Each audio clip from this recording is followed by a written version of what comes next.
Esse episódio tem o apoio de Casa de Marias e Bravos TV. Você já se olhou no espelho e não se reconheceu? Já ficou horas tentando entender o que tinha de errado com seu corpo? E se eu te dissesse que o que você está vendo pode não ser real? Que o seu problema não é a sua aparência, e sim como você se vê. Por isso que no episódio de hoje nós vamos falar de distorção de imagem corporal.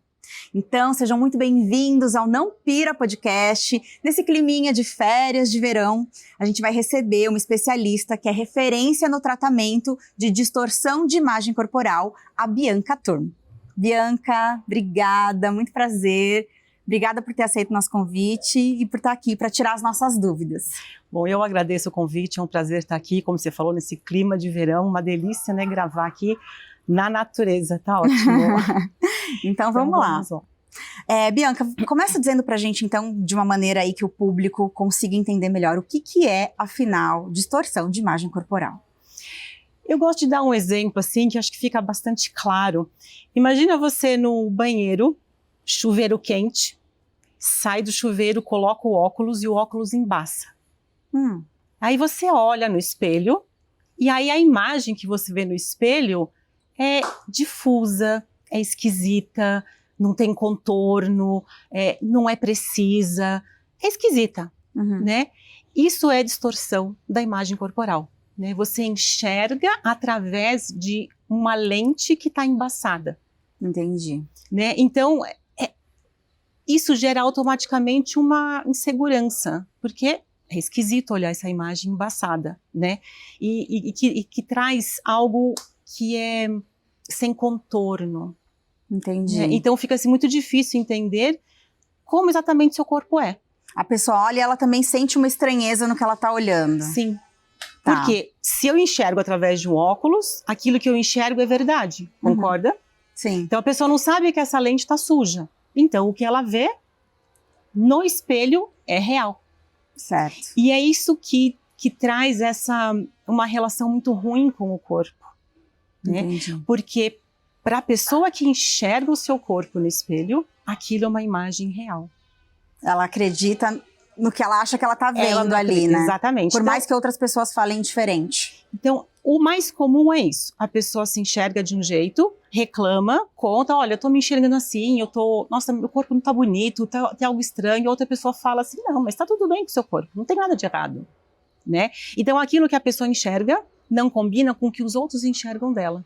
Entendi. Isto é distorção da imagem corporal. Isso já é um sinal também de que tem alguma coisa errada.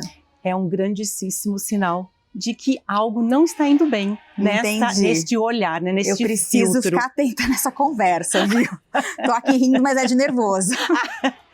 A gente vai falar dos sintomas mais pra frente, mas uma coisa que eu acho que pode ser muito curiosa para as pessoas, eu tenho muita curiosidade em relação a isso, o que leva a pessoa a desenvolver distorção de imagem? Como que ela chega nesse quadro? Eu acho que a gente precisaria primeiro definir o que é imagem corporal. Né? Então, imagem corporal é a forma como a pessoa se percebe, como a pessoa se enxerga e como que ela acha que os outros a veem, a julgam.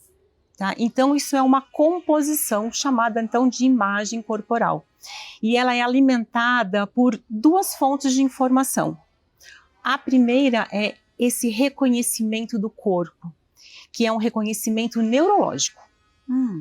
Então é assim, durante a infância e adolescência, a criança vai criando e amadurecendo a identificação do corpo.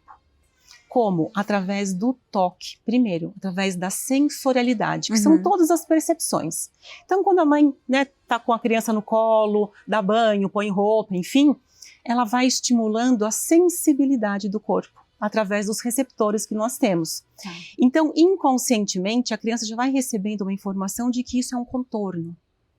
Entendi. Porque a criança não sabe, quando ela nasce, que ela tem um corpo. Então, isso é um processo de aprendizado. Assim como ler, escrever, andar, desenvolver qualquer habilidade, reconhecer o corpo também é um processamento de aprendizado. Então, aquilo que vai sendo aprendido ao longo da infância e adolescência é essa imagem que é criada dentro do cérebro. que a gente chama de mapa corporal do cérebro. Uhum. Então, é um desenho gráfico mesmo do nosso corpo no cérebro. Então, nós temos uma área que é especializada somente nisso, em reconhecer quais são as partes do corpo, qual é o nome de cada parte do corpo, o que cada parte do corpo faz e como é que esse corpo é composto. Entendi. Então, isso vem da sensorialidade primeiro. Tá. Primeiro a criança sente o corpo, depois ela nomeia o corpo, com a ajuda de uma informação externa, né? A mãe vai nomeando, dá a mãozinha, cadê o nariz, dá a perninha, né? Dá a perna direita, põe a perna esquerda, olha o seu pé. Então ela vai entendendo que aquele som quer dizer pé, aquele som quer dizer mão, tá? Então isso vira a verdade. É uma coisa que começa ali na infância. Ali na infância. Mas então, mas é sempre assim? Quem tem distorção de imagem começou de alguma maneira na infância ou pode acontecer alguma coisa aí no longo do caminho da vida e isso realmente por outros motivos, enfim, são diversos motivos com certeza, são diversos né? motivos, sim. Mas e aí isso realmente se dá por algo que aconteceu depois, durante a vida adulta. Falar enfim. esse assunto é muito complexo, nós vamos tentar trazer de uma forma bem mais simplificada, mas é um processo complexo. Tá? Porque ele depende, a distorção da imagem corporal, ela depende de inúmeras informações, tá? Então, não só da percepção, mas da identificação externa, das comparações, né? Por exemplo, como é que eu sei que eu sou mais alto ou mais baixo do que alguma pessoa? Porque alguém me informa, você é mais alta, você é mais baixa. Então, eu vou entendendo a diferença do tamanho do corpo na comparação. Entendi. Tá? Agora... E aí tem comparações que são, como eu posso dizer, tranquilas, não sei, normais, ou que não vão afetar nada, ou ela sempre afeta? Porque, bom, tem as que são, com certeza, mais gritantes e que, obviamente, afeta, ou vai afetar a pessoa de alguma maneira, né? Mas... Sim, por exemplo, sempre pensar num contexto. Se a criança sempre ouviu, nossa, que coxuda, como você tem uma coxa grande, uma coxa, nossa, com bastante gordurinha, com dobrinhas, ai que bonitinho, que fofinho, que colchão que você tem. O que a criança vai aprendendo? O que eu tenho é um colchão. É uma coxa que todo mundo gosta de apertar. Aquilo já vai ficando ali fofinha. No inconsciente dela. É no inconsciente. Então ela vai criando uma imagem que representa algo fofinho, gordinho, cheio de dobrinha, né? E isso cria uma imagem que condiz com o que ela está ouvindo e sentindo. Né? Isso então, pode ou não... Isso pode ou não virar uma distorção de imagem. Entendi. Tá? Mas vamos pensar numa semente. Tem essa semente ali, que ela pode brotar ou não. Vai depender de outras convivências externas ao longo desse crescimento, do percurso. Porque não é uma coisa só que vai fazer a pessoa desenvolver, mas um conjunto de coisas. Exatamente. Não é porque ali na infância, de repente, a família comentava que vai virar, mas de repente tinha esse comentário, depois ela começa a ouvir também fora, e aí depois começa a ver por aí que de repente uma coxa mais fina é melhor. Exatamente. E aí vai juntando coisas, é isso? Vai juntando coisas, porque ela já entendeu que tem algo que chama atenção na coxa dela, que é o tamanho. É tudo inconsciente. Sim. Tá? Então, a imagem que eu projeto aqui e vou desenhando no meu cérebro, então a gente vai desenhando o nosso corpo no cérebro ao longo desse período de desenvolvimento, da maturação da identificação neurológica do corpo no cérebro. Entendi. Então, vai desenhando. Então, a informação que vem do meio externo vai desenhando essa forma, até no final eu ter um desenho completo e maturado, tá? Entendi. Então, quando a criança vai recebendo essa informação, semente, como é que ela vai sendo regada? Por exemplo, a mãe também, ela ouve a mãe se queixando da coxa dela. Nossa, minha coxa é grande, minha coxa fica ralando, a minha coxa não tá bonita, a mãe se olha muito no espelho, a mãe se pesa. A criança observa, então ela vai associar, se a minha mãe faz isso e ela tá reclamando da coxa dela, a minha coxa também é, porque eu já ouvi falar. Talvez a minha também não seja boa. Exatamente, então ela vai somando aqui, então estamos regando um pouco. Tá. E a gente vai adubando essa informação. E aí, em um outro momento, ela escuta alguém comentar, nossa, olha aquela pessoa, como ela tem coragem de usar um biquíni com essas coxas? Olha como elas balançam, olha como... Aí vai confirmando e reafirmando que se estão falando da coxa do outro, também não quero que falem da minha coxa. Mas é tudo inconsciente. Sim. Tá? E além disso também, por exemplo, aí vai vendo nas redes sociais, na mídia, que o bonito é a pessoa mais magrinha. Então é aquela pessoa que não tem as coxas grandes, ou enfim. Sim. E aí ela, poxa, então estão dizendo que aquilo é bonito e a minha é assim e não sei o quê. E eu ouvi aquele comentário, vai juntando tudo isso. Vai juntando tudo isso. E aí vira uma verdade absoluta. Pela comparação, pela... Exatamente. O bonito, o que é dito que é bonito, né? Então, o bonito é ter coxas que não encostam. Isso não existe na anatomia humana, né? Quando a gente fala sobre alinhamento da perna, né? Eu trabalhei muito tempo com correção postural, né? Com RPG, tudo. Então, como é que a gente define uma coxa alinhada? Quando a parte superior e proximal da coxa se encostam. Depois o joelho encosta, depois a parte mais proximal da panturrilha também encosta. Isso é um bom alinhamento. Quando tem um vão entre as coxas, existe algo que chama atenção. Ou é uma deformidade óssea, ou é uma desnutrição. Entendi. Olha. Porque o normal é as coxas encostarem. Então, do exemplo da coxa, né? Olha só onde a gente vai, né? Pra, enfim... decidir o que é bonito, o que não é. E falando nisso também, queria que você falasse também um pouco do impacto das redes sociais na distorção de imagem. Você acha que com as redes sociais isso aumentou muito, tem muito mais do que tinha, por exemplo, há 20 anos atrás? Porque agora, por exemplo, a gente vê muito mais, né? Tudo bem, antes você tinha que sair... Bom, tem a TV, que também já mostrava o que era, decidia ali o que era bonito e o que não era, né? As revistas, enfim. Mas o celular tá na mão o tempo todo, né? Então, o tempo todo a gente tá vendo o que a mídia diz que é bonito, que não é. Claro, hoje em dia já tem um movimento ali, mas ainda assim eu acho que, né? Mesmo que rede social... Sim, mesmo que tenha um movimento... A rede social ainda, esse culto ao corpo magro é muito forte, né? Então, existe uma rede social que cultua muito isso, né? Então, se a gente pensa no adolescente que está em formação e criando sua identificação, o que vem de fora? O que é o mais forte? É um corpo magro, é um corpo esquelético, é um corpo que tem, né? A gente também tem que levar em consideração as imagens que são...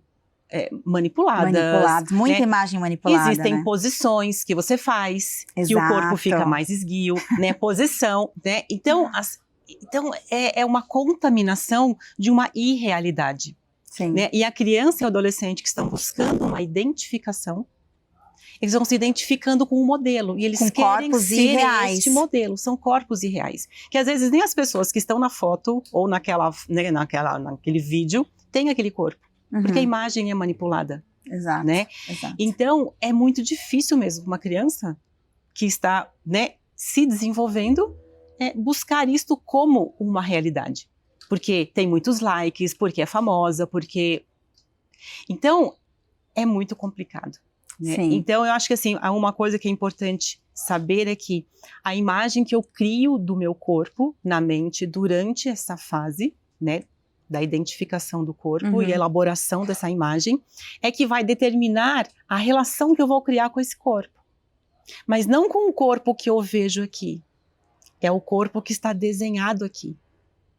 Entendi. E quando eu olho no espelho, eu projeto essa imagem que está aqui. Entendi. Tá? Então, a relação do corpo sempre vai acontecer dessa forma. Uma imagem que está aqui, que vai gerar uma ação no comportamento, tudo cerebral. Então, se eu me enxergo de um jeito, eu vou sempre buscar alguma forma de resolver ou mudar isso que está desenhado, não o que está real. Por isso que aquela é o que imagem você que você falou. criou aqui. Exatamente, que é o que você vê no espelho, que é essa imagem que você quer mudar. Lembra, tá embaçada, não é real, né? Então, quando essa imagem está muito presente, que é a distorção da imagem corporal, quando ela está como uma identificação do seu corpo, cria-se uma necessidade interna, natural, de querer mudar o tempo todo. Uma busca por resultados que nunca chegam. Isto é distorção da imagem corporal. Então, lembrando que esta imagem, ela tem um fator muito forte na decisão do que fazer ou não com o meu corpo, ou que vestir ou não, me expor ou não. Né, ter coragem de ir numa festa, no aniversário, ir pra praia, expor este corpo. Ou sempre tentar esconder o corpo de alguma forma. Tá? Então, o comportamento sempre é justificado pela forma como eu me enxergo. Por essa representação neurológica do corpo. Né, esse mapa do meu corpo no cérebro. Isso que é importante trazer. Né, porque a insatisfação, ela vai estar pautada também nesta imagem irreal. Tá? Que vai sendo reforçada. Então, a mídia hoje, ela está muito mais forte do que antes, porque o acesso é muito mais fácil. Né? Eu até coloquei uma caixa de perguntas, né, no meu Instagram essa semana, e referente a isso, o que vem do externo? Né? E a gente sabe que esse externo veio das revistas primeiro, de moda. Mas a criança até chegar nessa revista de moda era um pouco mais tarde. Sim, né? exato. Então o acesso era mais restrito, tinha que comprar a revista, Hoje, as crianças pequenas já sabem mexer no celular. Ficam mexendo na rede social, né? E até agora a gente tá, né, janeiro, verão, férias. O que você vê no feed? Todo mundo na praia, muitos corpos de biquíni e tudo mais. E aí é isso, né? Tem muita manipulação de imagem, que a gente sabe, o culto à magreza. Então você fica olhando e você fala, nossa, não posso colocar uma foto de biquíni de jeito nenhum, né? Porque eu sou diferente dessa pessoa aqui que eu tô vendo. Enfim, você acha que isso pode ser um gatilho, né? Por exemplo, agora, férias, verão, um monte de gente de biquíni, carnaval daqui a pouco. É um gatilho para quem tem distorção de imagem? Para quem tem distorção de imagem é muito forte, porque antes de começar esse verão, né, uns meses antes, aí reforça a dieta, reforça o exercício, reforça a compensação, e aquela assim, a preocupação intensa, né? Como é que as pessoas podem estar se perguntando, mas eu tenho uma insatisfação. Sim, você pode ser insatisfeita com uma parte do seu corpo, mas isso não te impede de ir para a praia, de ir para o verão, de tomar uma água de coco, de comer alguma coisa na praia. Quando existe a distorção da imagem corporal, o medo de enfrentar a praia é muito grande. Entende? Então a pessoa deixa às vezes de ir para a praia, ou se vai fica escondida, coberta, né? Fica de camiseta e short, ou fica com a canga, ou, né? Sempre deixa algo coberto o corpo de alguma forma, né? Se vai na água, vai rapidinho e volta, não fica andando na praia. E, em vez de aproveitar a praia, fica o tempo todo preocupada na comparação, olhando todos os corpos e achando que o dela sempre está pior. Então, isso é um sinal muito importante, né? Muito claro de que provavelmente tem uma distorção aí, tá? Qual que é o limite do que é insatisfação e de que a pessoa tá de fato com um problema, tá com distorção de imagem? É uma pergunta muito boa. Né? Por quê? Obrigada. Insatisfação todo mundo tem. E tudo bem eu ser insatisfeita e mudar algo com que eu estou insatisfeita. Desde que essa mudança não interfira na sua saúde física e mental, está tudo ok. Você pode ter uma alimentação diferenciada, você pode cuidar do corpo e querer ter um corpo X e fazer algo por isso. Mas você enxerga que você chegou num resultado, que você melhorou, que não está exatamente como eu queria, mas está bom assim. Mas ok. Você não deixa de fazer nada, não tem pensamentos o tempo todo de compensação, uma preocupação extrema, tá toda hora olhando no espelho, o tempo todo medindo o corpo, tocando o corpo, né? Então, colocando um travesseiro sempre na frente da barriga, a bolsa na frente da barriga, né? Na escola, as crianças mantêm a mochila em cima da coxa, né? Ou a blusa, ou amarram sempre alguma coisa na cintura, usam muito moletom, roupa larga, Pra sempre esconder manga um pouco comprida. o corpo. É para esconder o corpo. Às vezes está um verão na escola enorme e a criança está de moletom. Porque não dá para expor esse corpo que está deformado. Lembra, Entendi. aquela imagem embaçada faz a pessoa enxergar um corpo deformado.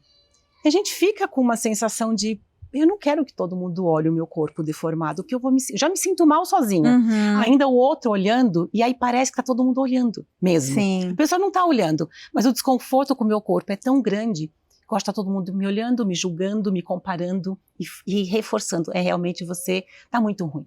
Uhum. O seu corpo está horrível, o seu corpo espalha muito. Né? Então, se o corpo não tem limite através dessa imagem embaçada, o corpo espalha. Então, sentar numa cadeira é desconfortável, porque parece que as coxas espalham infinitamente. Entendi. Então, a pessoa prefere ficar em pé. Então, são esses sinais que mostram que já a distorção da imagem já está num grau mais, Que não é só... mais forte, Tá. que realmente tem uma identificação errada sobre o corpo. Uma identificação irreal sobre o corpo. Não é só uma insatisfação. Não é Então, só insatisfação. Tá, é uma preocupação excessiva. Preocupação excessiva. A pessoa sempre deixa de fazer coisas, ou às vezes, bom, como você falou, ela até vai de repente à praia, mas aí se esconde. Se esconde. E tudo mais, Ou, coisas do tipo. Vai na festa e fica mais sentada, fica mais escondida, não fica muito tempo, não socializa muito, não conversa muito. Entendi. Ah, mas eu sou tímida. Sim, pode ser timidez. Também não é tudo agora que é distorção de imagem, certo? Né? É. Então, insatisfação e nós temos a distorção. Tá? Quais os sinais, então, assim, mais claros da Então, os sinais distorção? mais claros são esses. O tempo todo controlando o tamanho do corpo, pesando, medindo, Tá. né? Checando se o corpo continua dentro do mesmo tamanho de medidas, né? Que são... É uma necessidade. Porque se eu me enxergo sem forma, realmente sem limite, eu preciso externamente ter algum controle que diz para o meu cérebro, tá, existe alguma forma. Sim. Porque se eu não sei até onde meu corpo vai, se eu sempre fecho o meu dedo da mesma forma, a minha coxa está sempre dentro do mesmo contorno, isso me dá uma certa segurança. Mas eu preciso o tempo todo checar, Entende? O tempo todo olhar no espelho, pesar várias vezes por dia, achar que a comida engorda logo depois, né? Que assim, que a comida vai te engordar logo depois de comer. Aí do tipo, eu tenho esse evento, não vou comer agora. Muita compensação antes de ir para um evento, antes de ir para uma reunião, antes de uma festa, de um casamento, um evento, né? Hoje eu comi pizza, agora eu vou ficar 3 dias sem comer, vou para academia, vou fazer exercício excessivo. Né? Quando você vai para academia, se sente bem e volta para casa feliz, tá tudo bem, eu faço academia 2, 3 vezes por semana. Agora, quando você precisa ir para academia todos os dias, se você não treina todos os dias e você sente culpa porque não treinou naquele dia, porque acha que não compensou o suficiente que comeu, aí nós já estamos com uma preocupação preocupante em relação à distorção da imagem corporal. E aí seria a hora de procurar ajuda. Seria a hora de procurar ajuda. A pessoa, ela consegue perceber que ela... Como é que é isso, né? Que quando você estava falando que a pessoa se olha no espelho e é como se fosse embaçado e tudo mais, eu fiquei pensando, mas a pessoa, ela consegue perceber que ela tá com esse problema? Não, é inconsciente. Lembra, é o aprendizado. Eu aprendi que enxergar meu corpo é desta forma, através dessa lente embaçada. Então, meu corpo é assim. Então, todos os comportamentos que são aprendidos e são acionados por causa disso fazem parte do dia a dia. Então, é normal eu compensar, é normal eu fazer muito exercício, é normal eu não usar o elevador e só subir de escada. Entendi. É normal, porque eu sempre fiz isso, entende? Tá. E parece que nunca é suficiente. Eu continuo me olhando no espelho e de... continua ruim. Então, eu sou uma fracassada. Eu me sinto uma incompetente, porque todo mundo tem resultado na rede social, só eu não tenho. Então, esse é um sinal muito ruim, porque a pessoa acaba fechando a vida dela somente nesse contexto, a preocupação intensa com o corpo e a busca por recursos. Entendi. Tá? Então, o que é procurar ajuda? É identificar esses sinais excessivos, o medo excessivo do corpo, a preocupação excessiva. Que te aprisiona. Pensa nisso, uma prisão, você está dentro de uma prisão, mas você está no mundo, mas você se sente presa, prisioneira da demanda do corpo, da insatisfação intensa. Isso é uma preocupação. Ao passo que a insatisfação, eu vou, faço uma coisa, né, faço um exercício e estou me sentindo bem. Não está do jeito que eu estou, mas eu gostaria de estar, mas a minha vida segue. A minha vida não paralisa por causa disso. O extremo é a vida tem uma paralisação nessa demanda excessiva do corpo. Ou então muitas mudanças por conta dessa questão. Exatamente. Né? Mas se é difícil para a pessoa perceber, então é difícil também para ela pedir ajuda. Exatamente. Eu tô aqui pensando que, de repente, ela deva chegar a pedir ajuda quando a coisa realmente já tá mais complicada ou até ela começou a ter outros problemas mais perceptíveis por conta disso, que eu ia até te perguntar. A distorção de imagem tá ligada com transtorno alimentar, por exemplo? Sim. Totalmente? Sempre ou nem sempre? Olha, 95% sempre. Porque por que a gente começa uma dieta ou começa a fazer exercícios? Porque existe uma insatisfação com o corpo. Então a mudança vem, eu busco algo para mudar uma insatisfação com o corpo. Tá? Então existe algo que não está bom, que pode ser, o que a gente considera distorção da imagem corporal? Quando a pessoa se percebe muito maior do que ela é, ou muito menor. Se eu me percebo muito menor, eu posso comer muito mais. E ir para um peso excessivo e não reconhecer. Sem perceber. Eu não reconheço que eu estou da forma que os outros me falam. Sempre é o mesmo contexto, para mais ou para menos. Mas eu posso ter uma distorção localizada na barriga, no quadril, na coxa, ou só no braço e na barriga. Olha, isso eu não sabia que existia. Sim, localizado. Então, ao longo desses anos todos aí que eu venho estudando e fazendo pesquisas sobre a distorção da imagem corporal, eu identifiquei também localização da distorção. Entendi. A pessoa tem uma questão forte, específica com uma parte do corpo. Com uma parte do corpo. E que vai buscar as mesmas soluções de quem se percebe muito maior ou muito menor. Me reconhecendo um pouco. Todas as mulheres se reconhecem um pouco nisso. A questão é saber se o que eu vejo e com o que eu sou insatisfeita é da forma que eu enxergo no espelho e me enxergo, ou é diferente da realidade? Essa é a questão. Mas isso é difícil saber. Como que eu sei Exatamente. isso? Por isso nós estamos aqui, graças a Deus, Procure um especialista no seu podcast para trazer esse conhecimento. Tá? Porque esse conhecimento é mais recente. Então, eu agradeço mais uma vez esse espaço para a gente poder trazer essa informação para as pessoas. E eu sei que, claro que homens também têm questões com imagem, mas eu acredito, você me disse isso, que a maior parte do público é feminino mesmo, né? Então eu sei que as mulheres são muito cobradas e tudo mais, e existe muita insatisfação com o corpo, né? Mas eu fico pensando nisso. Eu tô só insatisfeita ou realmente eu tenho uma questãozinha ali que eu precisava ver melhor, sabe? Então é um pouco difícil realmente perceber. É difícil perceber, exatamente. Então, o que são esses sinais que a gente falou agora, né? O excesso, se você se sente aprisionada por causa do corpo. Para sempre trazer uma demanda de uma perfeição, de um corpo extremo magro. Tá? E isso sim está ligado a um transtorno alimentar. Então, quando é que nós chegamos num adoecimento mais sério? Quando a pessoa desenvolve um transtorno alimentar. Né, que pode ser uma anorexia, uma bulimia, um transtorno de compulsão alimentar também, uma obesidade. Né? Então, aí sim. Então, é nesse momento que as pessoas vão buscar ajuda, porque já está afetando a saúde física. Entendi. Ou a saúde mental também, porque está ligado também, por exemplo, a pessoa pode desenvolver uma depressão, uma ansiedade. Pode, depressão, e aí vai ao psicólogo, de repente, ou ao psiquiatra por conta de depressão, de ansiedade, mas depois descobre a distorção. Exatamente esse caminho. Né? Então já chegou num ponto onde vários componentes já estão entornados, né? O caldo já entornou, e nós temos então um adoecimento psíquico, que é um transtorno alimentar. Então a mente já está muito poluída e processando de uma forma desorganizada tudo. E aí, então, pode aparecer um quadro de depressão, pode aparecer uma ansiedade extrema, então a pessoa vai procurar justamente esse caminho, um psicólogo ou um psiquiatra. Entendi. E aí eles vão identificar qual é a causa da depressão, qual é a causa da ansiedade. Uhum. Então também é difícil diagnosticar. Então precisa Imagino. ter um olhar É. para filtrar o que está levando, que é difícil, porque Uhum. são inúmeros fatores que podem levar a pessoa para uma depressão, Exato. né? E aí até achar esse ponto específico, Isso. né? Às vezes fica realmente por último, Exatamente. né?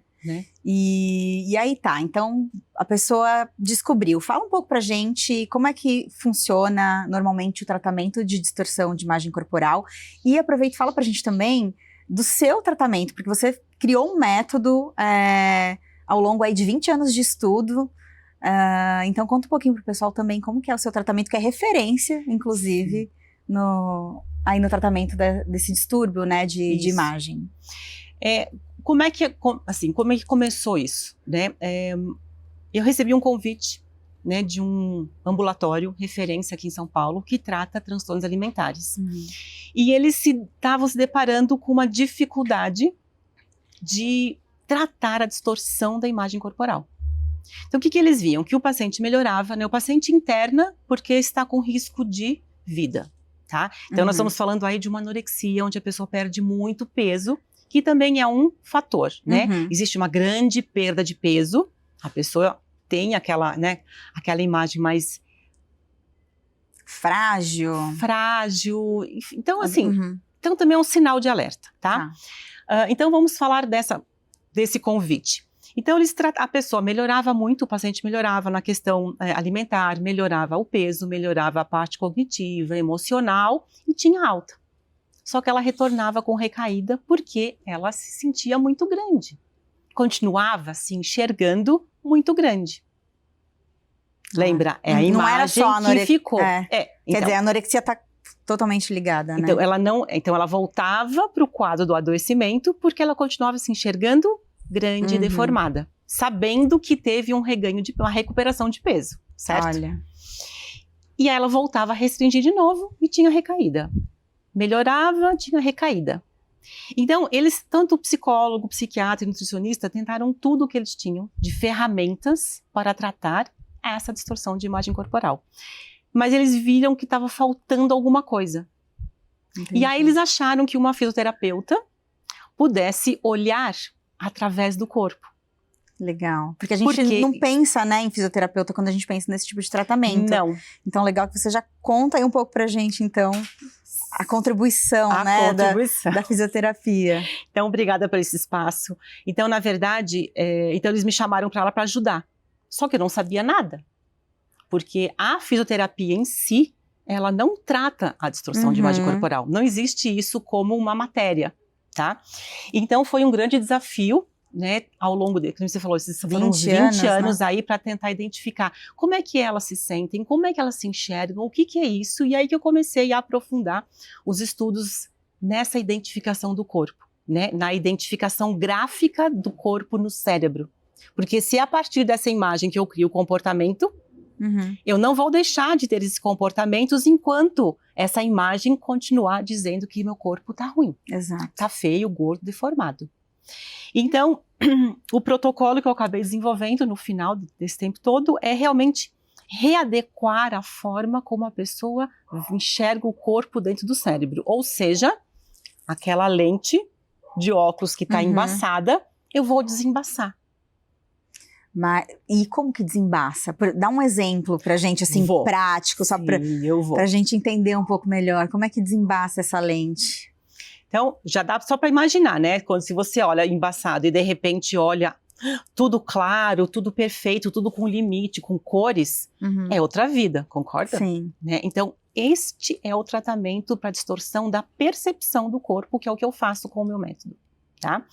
Então, lembra que eu falei que a construção da imagem corporal, ela parte do corpo para a mente. Então, é o corpo que informa para a mente como ele é. Sim. Então, eu vou usar o corpo como ferramenta para reestruturar o entendimento do corpo através da sensorialidade, que é um dos focos, né? E, além disso, eu preciso desconstruir as crenças, né? Por exemplo, da coxa. Uhum. A coxa, o natural é isso, isso e isso. E aí a pessoa fala assim, isso é o natural?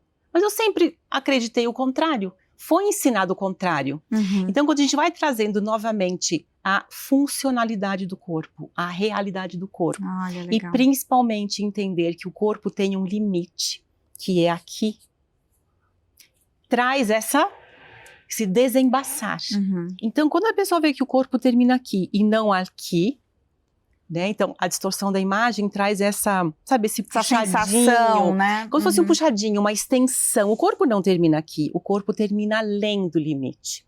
Ele invade o espaço livre ao nosso redor. E isso é muito, muito, muito desconfortável. Uhum. Né? Então, voltar a pessoa a entender que quando ela senta, a coxa não espalha, e sim, ela se acomoda. Uhum. Existe uma mudança na forma, mas não no tamanho, é muito libertador.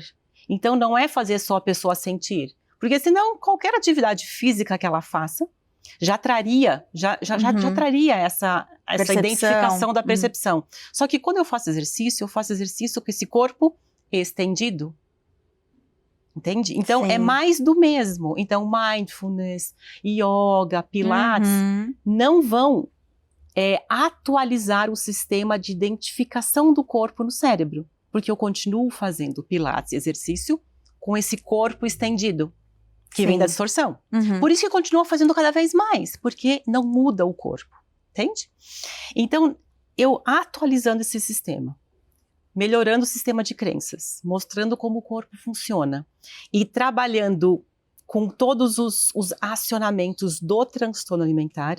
Então, não adianta só entender sobre esse mecanismo, mas entender o que o transtorno traz em termos de desorganização do entendimento do corpo, que o corpo não é feito só de osso e gordura, porque vai distorcendo todo o entendimento do corpo e a função do corpo, entende? Sim, essa coisa que você falou da função, eu achei bem interessante, né? Trazer o que é a função do corpo, que você vai entendendo a realidade, né? E aí isso traz uma paz muito grande. Né? Então, isso que compõe o meu método. Primeiro, atualizar o sistema de identificação do corpo neurologicamente. Então, quando eu adequo essa imagem com a realidade, é possível mudar alguns comportamentos. Então, eu tenho menos medo de comer, porque eu tenho a certeza de que meu corpo não deforma depois que eu como. Porque eu ensinei já isso. Então, ele vai criando a identificação de que o corpo está aqui. Termina aqui. E a comida fica dentro do corpo. E ela vai ser metabolizada, né? Não é, às vezes, a sensação é que o hambúrguer inteiro vai para a barriga. Né? Comi e engordei. Exato, a pizza vem pra cá, né? Então o sorvete, a bola do sorvete tá aqui. E não é isso, né? E a gente usa frases assim, né? Exatamente. Nossa, essa pizza veio toda pra minha barriga, veio toda pro meu braço, veio toda pra minha perna, né? Na verdade, não é isso, né? Ela vai passar todo por um processamento de digestão. A gente ouve muito, né? Ouve esse tipo de muito, frase, né? E que já vai também reafirmando essas crenças. Então, imagina a criança que já tá ali com a sementinha, lembra que a gente falou no começo? Vai ouvindo isso aqui, ó. Aí vai vindo isso, a pizza vem pra cá. Exatamente, a pizza vem pra cá. Tudo que eu comi hoje vem tudo na minha barriga. Então, os comentários que são feitos ao redor da mesa em relação ao corpo vão alimentando a distorção da imagem corporal durante a infância e adolescência. Então, ao meu ver, né, a minha opinião, do que eu vejo em tantas pacientes que eu já tratei, a distorção da imagem corporal, ela é criada durante a infância e adolescência. Olha. E ela pode ou não levar a um transtorno alimentar, um distúrbio alimentar. Dependendo de outras situações dependendo que essa pessoa de outras situações. Ela pode ficar ali latente e nunca desenvolver. Ou, então, por quê? Porque depende de uma série de fatores externos. Né? Então, a forma como a família lida com o corpo é a forma que a criança vai lidar com o corpo dela também. Então, a orientação é sempre nomear o corpo de forma neutra.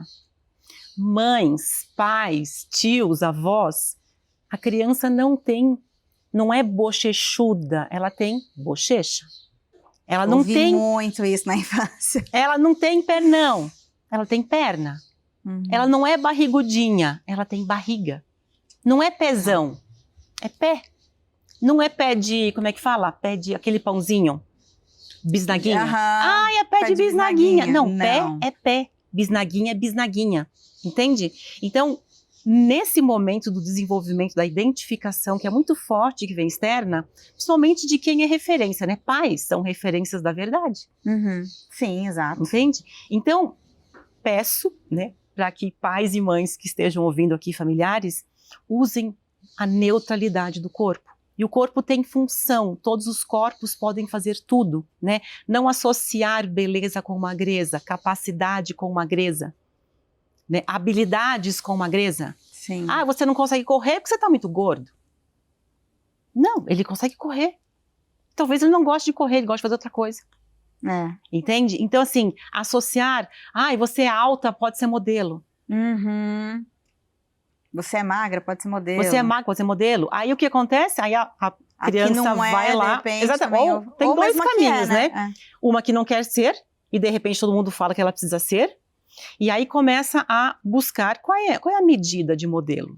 Eu não tenho as mesmas medidas de uma modelo, então eu não posso ser modelo, mas todo mundo fala que eu tenho que ser modelo, então eu preciso começar a mudar meu corpo, porque, entende? Sim. E aí vai começando esse, sabe, parece um monte de novelo de lã que vai fazendo vários nós. Nossa, é muita coisa. Então é uma engrenagem, tá? Então, para acalmar todo mundo, não é porque eu sou insatisfeita com alguma parte do corpo que eu tenha, é o grau de preocupação e aprisionamento que eu tenho por causa da demanda do corpo, né? E pedir para que não se faça comentários sobre o corpo do outro, porque sempre é uma invasão, é uma agressão, né? Quando eu olho para você e falo algo sobre o seu corpo, eu estou invadindo o seu espaço pessoal. Sim. É uma agressão. Sempre que eu sou agredida, eu vou buscar mecanismos de defesa. De alguma forma. Ou eu vou responder para você e resolvo, ou eu vou internalizar e somar com tudo que eu já ouvi. E vou me recuar mais. Mais uma falando e confirmando. Lembra, através da minha lente embaçada, tudo reforça. Mesmo um elogio. Ela tá falando que eu tô bonita, mas na verdade é porque eu tô gorda. Sim, ou ela faz um elogio como se a referência fosse de bonita, mas pra você aquela referência não é de uma pessoa bonita. Nossa, você tá tão bem hoje. Com alguma coisa que te incomoda, né? Sim. E, Bianca, como, assim, pra gente ir finalizando aqui, pra quem tem satisfação, pra quem tem distorção, como que a gente pode começar a mudar essa relação com a nossa imagem? Tem alguma prática, hábitos, alguma coisa que a gente possa ir fazendo em casa para ir tentando transformar isso? Bom, então quem se identifica aí com uma insatisfação e sabe que a vida não está pautada somente no corpo, né? Eu acho que o melhor seria não seguir redes sociais que falam de dieta, de corpo magro, de que o corpo ideal é o corpo magro. Não é, né? Então, o nosso corpo, ele não nasceu para ser um tamanho e uma forma. O corpo é muito além disso. Então, entender que o corpo tem capacidades, funcionalidades, de que ele não espalha, de que ele se acomoda, de que é normal sentar e ter dobras na barriga, é normal sentar e a coxa se acomodar. Isso faz parte das funções do corpo. Então, nós somos muito mais além disso, né? Então, a capacidade que a pessoa tem, as habilidades que a pessoa tem, o conhecimento, independem do tamanho do corpo, né? E o corpo um dia acaba, né? Então, corre para o corpo, por causa do corpo, e a vida fica como, né? Então, dissociar isso, né? E para as crianças, dissociar capacidades de funcionalidades, né? Então, não associar beleza com magreza, beleza com funcionalidades em esporte, né? Então, não associar esportes com corpo. Você tem um corpo bom para isso. Sim. De repente, a criança não gosta daquilo. E a demanda é em cima disso. Então... Lembrei das bailarinas. Gente, bailarina, né? Modelo. Exigidas também de ser magra. Então, você falou uma frase muito legal quando a gente não estava gravando, que eu gostei muito, vou aproveitar e repetir, que eu achei maravilhosa. Você não é o seu corpo, né? Você é muito mais do que só o seu corpo. E você estava falando das comparações, né? A gente tem que lembrar que a gente não é igual ao outro, né? Ninguém é igual, a gente tem corpos diversos, né? Então a gente fica tentando, a gente olha uma pessoa e fala, eu quero ser assim, eu quero ficar assim. Gente, não existem dois corpos iguais. Gêmeos não são iguais, né? Então o corpo é que nem o nosso DNA, ele é único. Então você pode fazer o que você quiser, que o seu corpo nunca vai ser igual ao outro. Muito menos as pessoas que estão na rede social. Porque os pais delas são diferentes dos teus. Né? Irmãos não são iguais e os pais são os mesmos. Sim. Então nunca vão existir. Eu posso fazer exatamente o que você faz. O meu corpo vai responder de uma forma diferente do seu corpo. Exato. Né? Porque a nossa biologia é diferente. Até remédio age diferente. Não é? Exatamente. Então tem as particularidades de cada um. Né? Então pensa que é um DNA. Então, gente, para de correr atrás de ser igual ao outro corpo, porque nunca vai ser. Nunca vai ser. Não é fácil, obviamente. Acho que é um processo longo, principalmente quem já tem realmente um distúrbio mesmo, né? Uma insatisfação mais forte. Mas é possível, então. É possível. Então, se você está nesse grau só de insatisfação, né? Então, acho que isso já ajuda bastante, né? Tá. E agora, se você já está aprisionado e tem pensamentos obsessivos sobre só corpo, acorda, dorme, corpo, acorda, sonha, corpo, né? Então, é hora de buscar ajuda. Que pode ser com psiquiatra, com psicólogo, com nutricionista, né? Com você, que é referência no tratamento. Que são referência, né? Então, para buscar primeiro responder, né? Então, se você está bastante curioso para saber se realmente tem uma distorção que interfere nas minhas escolhas em relação ao meu corpo e a relação com ele, você pode identificar através somente de uma avaliação. Não pensar, eu preciso tratar. A gente não sabe se precisa tratar.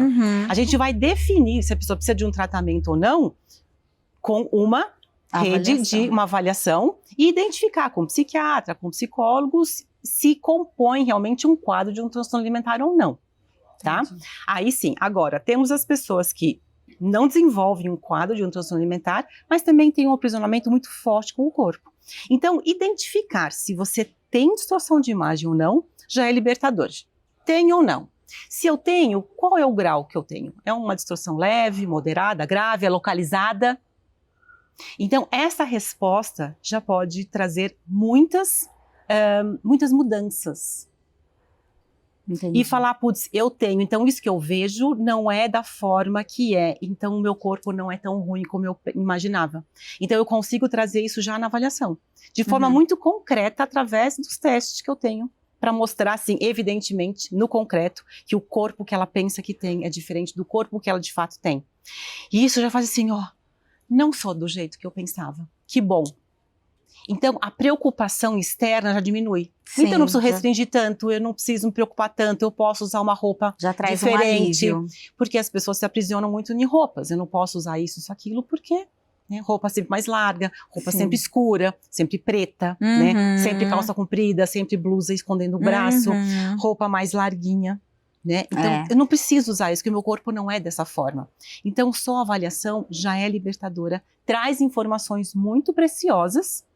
E aí, contar o quanto isto está interferindo na vida. E aí a pessoa decide os próximos passos, que podemos aí a gente encaminha, se for necessário. Legal, muito bom. Olha, a verdade é que eu tenho várias perguntas que eu gostaria de fazer ainda, mas aí a gente, né, faz um segundo episódio para a gente explorar mais esse assunto, porque eu acho muito importante, eu acho que como você falou, né? Tem tanta gente hoje com distorção de imagem, as redes sociais só estão potencializando isso para as pessoas ficarem cada vez mais insatisfeitas e chegarem a uma distorção de imagem. Só que eu sinto que ainda as pessoas não conhecem muito o que é a distorção, o que fazer, como tratar, etc. Então, eu acho que a gente precisa falar mais sobre isso. E um último recado, né? Tratar a distorção da imagem corporal é antônimo de engordar. Porque as pessoas têm medo, falam, não, se eu me sinto gorda, e já é difícil eu restringir e fazer tudo o que eu faço. Porque é difícil restringir, passar fome. Tô falando do extremo, tá? Então, me sentir grande é uma força que me ajuda a passar por esse processo. Uhum. Então, se eu entender que eu não sou tão grande, então eu vou engordar mesmo, eu vou comer tudo que eu quero. Aí a pessoa fica com Mas medo. isso é uma crença, tá? É muito pelo contrário, tá? Porque você entra num equilíbrio, numa satisfação e numa relação muito boa com a comida e com o corpo. Então, né, já cortar essa crença, né, de que Legal. entender como eu sou, aí mesmo que Ótimo, eu vou não ficar tenham toda, né? medo Não de existe. procurar ajuda. Gente, é muito, muito pelo contrário. É libertador você não viver mais aos Em função comandos disso. de uma necessidade, de uma entrega de um corpo. Legal. Tá bom? Bianca, muito, muito, muito obrigada. Imagina. Adorei. Vou querer repetir esse papo com certeza. Vamos e fico à disposição. Ótimo. E você que assistiu isso, manda pros seus amigos, que eu sei que tem um monte de amiga que fica, ai, tô gorda, ai, não sei o quê, a pessoa é magra, então é bom assistir, é bom ficar atenta aos sinais, não vamos cair na enrascada aí que a rede social arma pra gente. Compartilha esse vídeo, curte aqui pra ajudar a gente também e se inscreve no canal, combinado? Até mais, tchau!